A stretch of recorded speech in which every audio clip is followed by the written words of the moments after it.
Welcome back to the special edition of Newsmax Now and our What Say You segment. Chance for you get to hear from some top Newsmax guests on some of the biggest stories of the day. Now we're talking about this drone at the White House, a strange story, a head scratcher, and just when you think the Secret Service couldn't be any more embarrassed. The FBI and Secret Service right now are investigating this drone, which landed on the White House grounds sometime around 3 this morning. Investigators say there was never any danger to the White House, and they think maybe this may have belonged to an actual administration employee. More on that, I'm sure. But we had former FBI Assistant Director Ron Hosko on America's Forum here on Newsmax TV today. He said he has no doubt the FBI can figure out the origins of the drone. The FBI has really a wealth of capability with evidence collection and processing. Of course, our lab in Quantico to take fingerprints off that device and see if they can help track it back to the source. Yeah, so we know now that it wasn't necessarily transmitting data or images to the White House, and we do believe we know who that drone belonged to. But the point remains the same, and Ron Hosko made this. There are serious concerns if somebody can fly a drone that close to the White House, especially after the recent embarrassments with the Secret Service. And we have this other issue, too. Another reason we should all be a little bit concerned about how drones are being used. This is a meth drone. We talked about this last week. A drone actually crash landed near the border between the United States and Mexico. It was carrying about 2.5 kilograms of crystal meth over the border. If this one crashed, you have to believe others have gotten over the border. Investigators are currently looking into this case as well.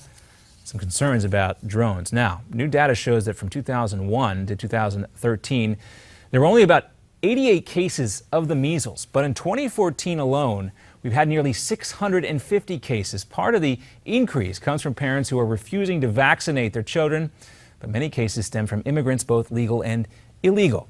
Health policy expert Betsy McCoy joined us earlier today here on Newsmax TV. She says she understands why some parents are fearful of vaccinating their children, but measles is still very deadly.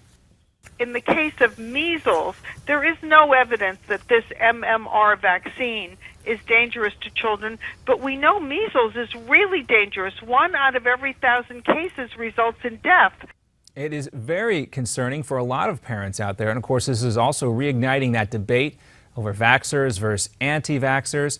A lot of the blame is being placed on liberal elites from some of the most expensive zip codes in California and some of the most expensive school districts based on property taxes in the state of California are where these measles cases are the problem. And now there are 70 people across 6 states that have come down with the virus. Next one, we're going to talk about the U.S. closing its embassy in Yemen during the security concerns. Last week, Shia rebels, of course, forced Yemen's president and prime minister to resign.